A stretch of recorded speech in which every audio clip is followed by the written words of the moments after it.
How's it going, Yankee fans? Welcome back to Fireside Yankees, another episode and another day. Today we're talking about the starting rotation, projecting it. We've done the batting order. We took a really long look at the batting order, what it could look like. And guys, with Juan Soto and Aaron Judge, you could put these guys wherever you freaking want in the top three, and you're going to get ridiculous production. Now, the starting rotation, we know that the Yankees are heavily involved in the Yoshinobu Yamamoto sweepstakes. We know that Matt Blake, Cashman, and Hal Steinbrenner all went to LA to meet with him yesterday. Apparently, they feel really good about it, according to many reporters. You can look at Jack Curry, John Heyman, everyone's saying they felt really good about the meeting. And look, they sent the big guns. We talked about it yesterday. They sent Steinbrenner, and when Steinbrenner gets involved, they very rarely miss out on these players, especially because when he's involved, you know they're willing to spend. His presence equals dollar signs, in my opinion. So if you're Yamamoto, you want the international recognition, you want the money, and you want to win a chip in 2024, Yankees are freaking screaming. And look, I just saw a report that the Dodgers, their top priority, their top trade priority right now is Tyler Glass now. So if that's the truth, if that's where they're looking, maybe Yamamoto isn't really high on their list. Maybe he is high, but I think they're looking at alternatives right now in terms of trade market opportunities. So I think the Mets are our biggest competitor. So let's assume in a perfect world, the Yankees walk away with Yamamoto. We can project him as a part of our starting rotation. But if you look at the alternative options in terms of adding on to Yamamoto, we're also looking at guys like Frankie Montas. Like, could you bring him back on a one-year deal? I know you're writing an article right now, Ryan, about some back-end options that could be perfect to really round out this rotation. So, let's dive into the top couple guys, how you would situate them in their respective spots in this rotation, assuming that we do land Yamamoto. So obviously the ace of the staff is Garrett Cole, regardless of who you add. Even if you add Yamamoto, Garrett Cole will be making the opening day start. He is the reigning AL unanimous Cy Young winner, by the way. I gained every single vote for first place, so I just want to clarify that. So he will be starting on opening day, and he is the presumptive ace of the New York Yankees. Right now, Carlos Rodon probably fits in as their two-starter. I know he had a really rough season, but speaking to people that have, that are involved with, looking at the stuff numbers and whatever it may be, who have, either done scouting on him or whatever, they've been unanimous, like, hey, he's probably fine. Like, there isn't really anything here that's different. The stuff plus numbers would agree. It just looks like it was a command and injury issue. He never really got himself on track. And obviously, a reasonable argument would be, well, could that not just happen again? Like, injuries could just cause him to lose another season, basically. And I'm not putting that, I'm not saying that that's not possible. But what I am saying is that right now, Carlos Rodon is healthy. And right now, if he's healthy, which he is, he'll be fine, right? Like, if he's healthy, I think he'll be fine. That's how I'm going to view the situation. Evaluating the rest of the rotation, Nestor Cortez is in a similar spot where it's like, if he's healthy, you feel good about it. I'm not necessarily saying he's going to be a 2.44 ERA pitcher, but, a 3.5, 3.6, I'll take that for my, middle of the rotation. Clark Schmidt's an X factor here. Is he going to be able to throw as many innings as he did last year? That would be great. If he can throw even more, that would be awesome. Like, could you imagine if you get 180 innings out of Clark Schmidt? You probably look for a starter who could slot in, probably ahead of Schmidt. Ideally, he's your 5 starter. In an ideal world, Nestor Cortez is your 4 and Clark Schmidt's your 5. And you find either a 2 or a 3 starter to kind of sandwich either in between Rodon and Cortez or in between Cole and Rodon. Now, Yamamoto obviously is the best, piece for that. Yamamoto is clearly the best pitcher on the market. Even looking at the alternative options, people have suggested maybe Blake Snell, maybe Jordan Montgomery. But, I don't know if you feel this way, Alex, but it feels like any money that you give to Yamamoto is like, all right, inherently that's going to have at least some percentage of an effect on your ability to re-sign Juan Soto. Even if it's not a massive percentage, it's still a percentage. Am I going to give that money and then say, all right, we didn't get Yamamoto, let's go give that jeopardizing money to Jordan Montgomery or Blake Snell? We're talking about Juan Soto here, right? Like, I want an opportunity to extend Juan Soto.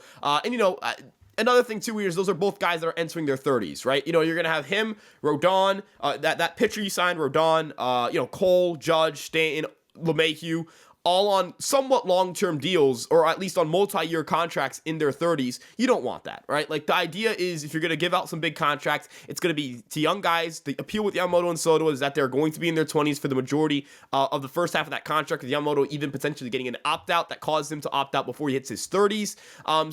That's the ideal situation. You do not want to be in a spot where you're giving out another, 6-7 year deal to a 30-year-old. And, this applies to Yamamoto. This applies to any pitcher. UCL injuries are random, right? Like UCL injuries, tearing your UCL, requiring Tommy John surgery. These are things that we cannot predict. These are things that have happened at random. These are things that have affected all pitchers, durable and undurable. So, you are making you are taking a giant risk there. And there is a lot of innings logged on Yamamoto's arm, but there are a lot of innings logged on Montgomery's arm. There are a lot of innings logged on Snell's arm. If I'm taking a bet here, I'll take it on the 25-year-old, not the 30-year-old. So, I'd rather go the depth market there, just try to stock up on as much, 1 year, 2 year options for the pitching staff as possible. Just give yourself as many options to pitch as you can, and try to get through the season. That's a viable strategy as well. The Yankees the big thing here is the Yankees need Rodon to bounce back. If Carlos Rodon doesn't bounce back, this is kind of all a moot point, right? Like, even if you get Yamamoto, you have a massive hole in your rotation and an expensive one at that. You sign Yamamoto, you're not signing another massive free agent unless you're giving a big contract to Juan Soto. You are not in the market of, all right, we're going to go, maybe you sign Roki Sasaki if he gets posted before he hits free agency and, goes through the service time thing instead of actual free agency. But let's say he doesn't. Let's say he gets posted normally. You are not at all in that conversation. You have no money to give to Sasaki. When Cortez hits free agency, you cannot pay Nestor Cortez, no matter how good he is, right? Like, that's the risk you're taking. So Rodon has to be really good next year. That's the big X factor here, regardless of who we sign, regardless of who we add. Yeah, I mean, look, the Yankees are banking a lot, even if they do get Yamamoto, which is, seeming like a really real probability. Even if we do get him, we desperately need Rodon and Nestor Cortez to bounce back. Two important lefty arms in this equation. Rodon was awful last year, mainly because of the injuries and inconsistencies, and his confidence was shot after all of it. Of course, started with a left forearm strain, kept him out for the first month of the season. Then he had a groin strain at one point, and the chronic back injury he picked up. So it's like, these things accumulated very, very fast, very quickly. And of course, like the usual Yankee nonsense when players look healthy and then suddenly everything, like they get hit by a meteor and bam, like they're useless. Rodon was hit by that meteor, man. The one that sent the dinosaurs into extinction also hit Rodon's freaking back. So I do right now feel as though if he bounces back, that 1-2-3 punch is going to be legit. Garrett Cole is a Cy Young Award-winning pitcher this past year. He's still in his prime. You get Yamamoto, who's going to be our number 2, in my opinion, who, has changed his mechanics. I was just watching a video. From 2020 to 2023, his mechanics have changed so much, and he's gotten so much better. This guy's think about this guy as a 25-year-old superstar prospect. Like, this is a guy that, you draft this kid, and 2 years later, he is a superstar for you. Like that, and he's 25 years old. Think about this. Clark Schmidt, we don't even know what he really is just yet. And I keep forgetting Clark Schmidt is a part of this equation for what it's worth.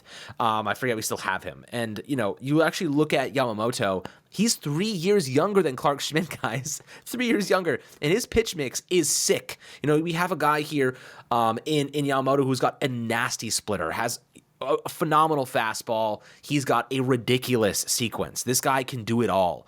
Matt Blake is going to have a absolute blast coaching this guy. And Matt Blake probably went up to him and said, how good do you really want to be? How great do you want to be? Do you want to be good or do you want to be great? Because we turn pitchers into great players here. We turn nothing into something here. We will take your talent and we will give you everything and then some to become the best player you can be, and you can become the ace of the New York Yankees, and everybody will know your name.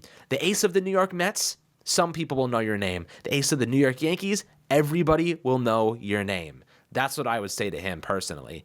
And look, this rotation, this group, if you get him, you're going Garrett Cole, you're going Yamamoto, you're going Carlos Rodon, you're going Nestor Cortez, you're going Clark Schmidt, and then you probably bring in a guy like a Frankie Montas on a 1-year deal. And then you have 6 pitchers. And then you have some good spot starts. You can ask Will Warren to start for you if you need to. He can be your Johnny Brito for next year, right? He can come in, start games, long inning relief guy, really solid pitcher. They need him to make an impact in the future and the near future. Clayton Beater's another guy that's got to step up. Chase Hampton, I can't believe we managed to keep him.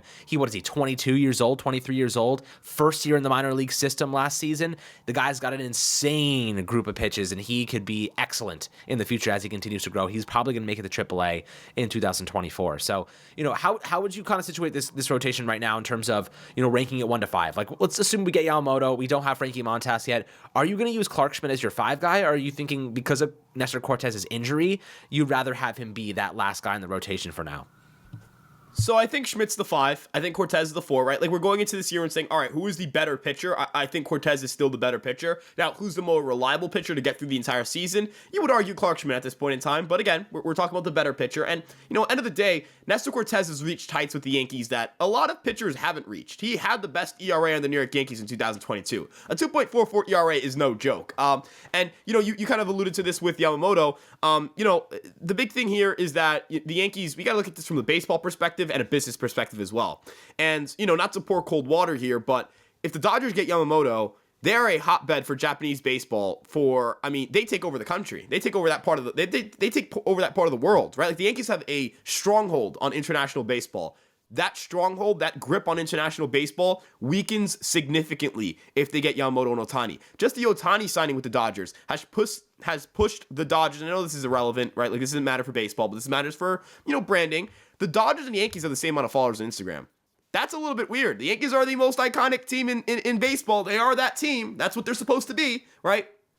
They need to make sure, not that they need to keep track of Instagram followers, but my point more so is, if they sign Yamamoto, they being the Dodgers would have the best player in Japan over the last 3 years and the best talent in baseball who happens to have played in the MPB and is from Japan. So they are a global attraction. They are must-watch TV. They are box office, more so than the New York Yankees would be, even with Judge and Soto. But you add Yamamoto to that mix, and now you're saying, all right, who do you want to go watch? Do you want to watch, Judge, Soto, Cole, and Yamamoto, or you want to go watch Ohtani, Betts, Freeman, right? Like, that's still, I'm not saying that the Dodgers trio is not box office, but you're on more even playing ground, right? Let's be frank here. The Dodgers have been a more successful organization than the Yankees over the last, decade, right? Like, that's a fact of life, and they play in a massive market. Los Angeles is huge, right? Everyone's, whole big craze now is that everybody's moving from the East Coast to the West Coast. The Yankees want to be the team that kind of puts their foot in the sand and say, no, we are the New York Yankees. We are a global brand.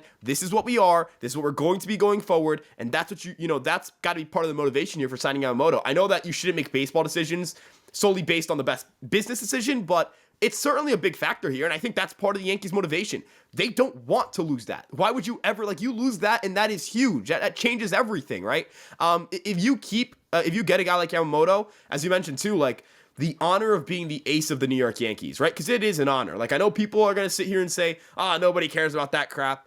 Everybody at some point in time has dreamed about being the ace of the New York Yankees. Even the most devout New York Yankee haters that come up and play professional baseball have thought to themselves, but man, the apex of this sport as a pitcher would be being the ace of the New York Yankees pitching staff and leading them to a World Series title. That is the apex of baseball, not just Major League Baseball, not just U.S. baseball, baseball across the globe. And this is an opportunity you can offer him and an opportunity that he can create for himself. And man, just think of the marketing opportunities. I mean, this guy would be box office in New York. He would obviously be box office in L.A. too. I'm not doubting that. But yeah, I hate to keep bringing him up, but, because this is the Yankees podcast, but if you look at the Mets, right, they have the deepest pockets to spend, right? They do. Steve Cohen has the most money, right? But as you alluded to, is he going to be the biggest brand in New York? Is he going to be the most recognizable pitcher in New York, right? If that's the situation. Does that really matter for Yamamoto? Who knows? I've never talked to the guy. I know Jack Curry said this too.